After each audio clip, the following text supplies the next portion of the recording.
নমস্কার বন্ধুরা, কস্তুরীজ কিচেনের আরেকটি পর্বে আপনাদের সকলকে জানাই স্বাগত। সামনেই স্বাধীনতা দিবস, আওয়ার ইন্ডিপেন্ডেন্স ডে। তো a small tribute from me to the nation.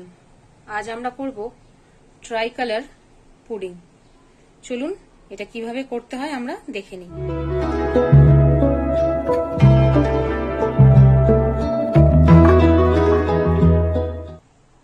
এই তিরঙ্গা পুডিংটা বানাতে আমাদের লাগছে চিনি, কর্নফ্লাওয়ার, কাস্টার্ড পাউডার, দুধ আর ম্যাঙ্গো সিরাপ।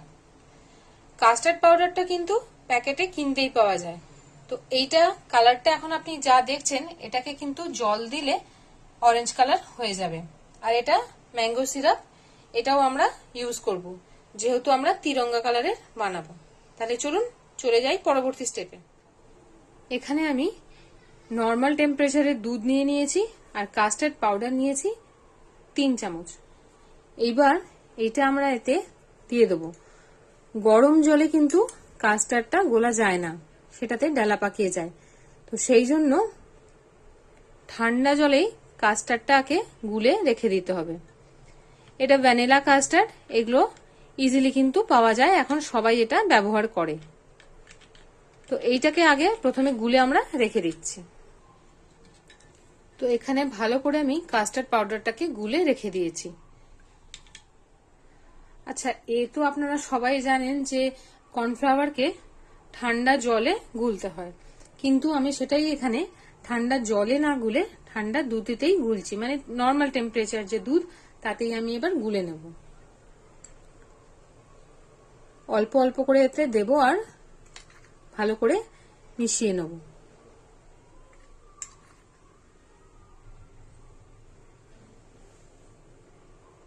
এটাকে ভালো করে আমাদের মিশিয়ে নিতে হবে। তো কর্নফ্লাওয়ারটাকে আমরা এভাবে দুধের মধ্যে গুলে নিয়েছি। একটা পাত্রে কিছুটা দুধ নিয়ে ফুটিয়ে দিচ্ছি। এটাতে 2-3 হাতা দুধ আছে। এটাকে আগে আমরা ভালো করে ফুটিয়ে নেব। তারপর কর্নফ্লাওয়ার যেটা আমরা ঠান্ডা দুধে গুলে রেখেছিলাম সেখান থেকে কিছুটা নিয়ে আমরা এর সঙ্গে মেশাবো।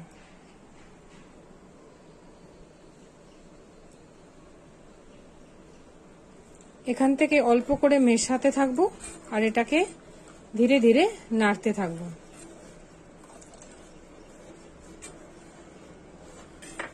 এইভাবে তারপরে জাল দিতে দিতে এরই মধ্যে কিন্তু দুধটা অনেকটা ঘন হয়ে গেছে।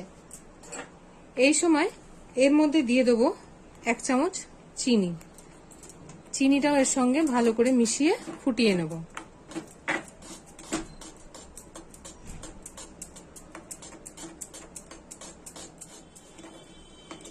দেখুন খুব তাড়াতাড়ি কিন্তু এটা ঘন হয়ে গেছে।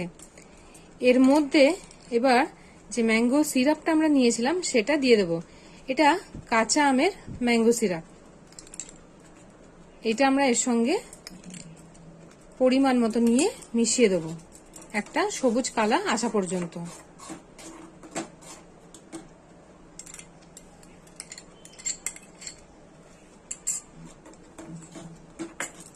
এটাকেও সঙ্গে সঙ্গে মিশিয়ে নিতে হবে।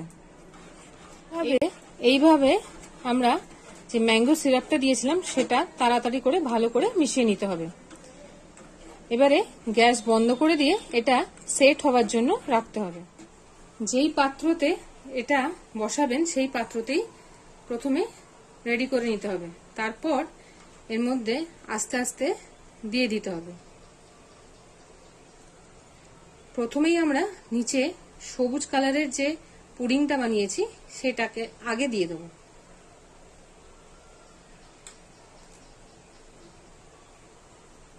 ঢেলে নিয়ে এটাকে একটু নাড়িয়ে ভালো করে ট্যাপ করে নিয়ে ঠান্ডা হতে রেখে দেব। সেম প্রসেসে আমি আবার দুধ ফুটিয়ে নিচ্ছি।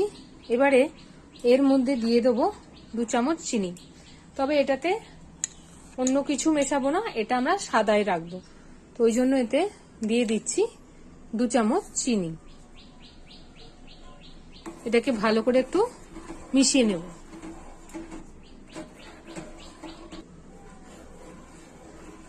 চিনিটাকে মিশিয়ে নিয়ে এবারে ঠান্ডা দুধে গুলে রাখা যে কর্নফ্লাওয়ারটা ছিল সেটাও এতে আস্তে আস্তে মেশাবো। একদিকে কর্নফ্লাওয়ারটা ঢালতে থাকবো আর একদিকে এটাকে নাড়তে থাকবো। নিমিষের মধ্যে কিন্তু নাড়তে নাড়তে এটাও ঘন হয়ে এসছে। ব্যাস, এই সময় আমরা অফ করে দেবো। তিরঙ্গার যে সবুজ রংটা আগে আমরা করেছিলাম, সবুজ রঙের যে পুডিংটা আমরা বানিয়েছিলাম সেটা সেট হয়ে গেছে। এরই ওপর আমরা সাদাটাকে এবারে দিয়ে দেবো।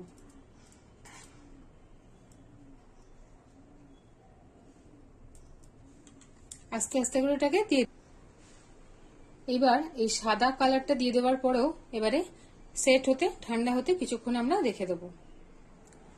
সেম ওয়েতে আমি আবার কিছুটা দুধ পাত্রে বসিয়ে নিয়েছি, সেটা ফুটিয়ে নিয়েছি। এবার এর মধ্যে দিয়ে দেবো 2 চামচ চিনি।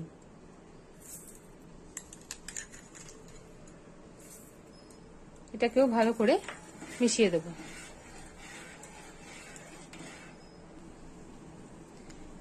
দুধটা তো ভালো করে ফুটে গেছে।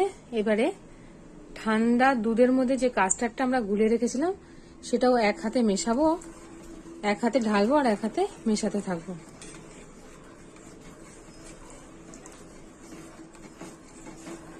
দেখুন এটাও কিন্তু সঙ্গে সঙ্গে বেশ ভালো গাঢ় হয়ে গেছে। এটাকেও এবারে নামিয়ে নেব। আগেই আমরা ট্রায়াঙ্গেলে দুটো কালার করে নিয়েছিলাম, সবুজ আর সাদা। এবারে এই অরেঞ্জ কালারের কাস্টার্ডটা উপর থেকে সাবধানে ঢেলে দেবো।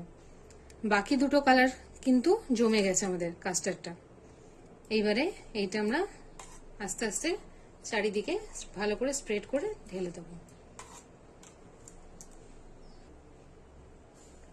তাহলে দেখলেন 3টে কালারই আমাদের কিন্তু রেডি হয়ে গেছে। এইবারে এটাকে একটু ঠান্ডা হয়ে গেলে, নর্মাল টেম্পারেচারে একটু এসে গেলে তারপর আমরা ফ্রিজে রেখে দেবো, তাহলে ভালো করে সেট হয়ে যাবে। তো 3-4 ঘন্টা এটাকে আমরা এখন ফ্রিজে রেখে দেব। তাহলেই আমাদের এই তিরঙ্গা পুডিংটা কিন্তু রেডি হয়ে গেল। তো আজ বানালাম ট্রাই কালার পুডিং। কেমন লাগলো আপনাদের রেসিপিটা আমাকে জানাতে কিন্তু ভুলবেন না। আর ভালো লাগলে একটা লাইক, কমেন্ট আর শেয়ার করবেন। Happy independence day to all. ভালো থাকবেন, সুস্থ থাকবেন।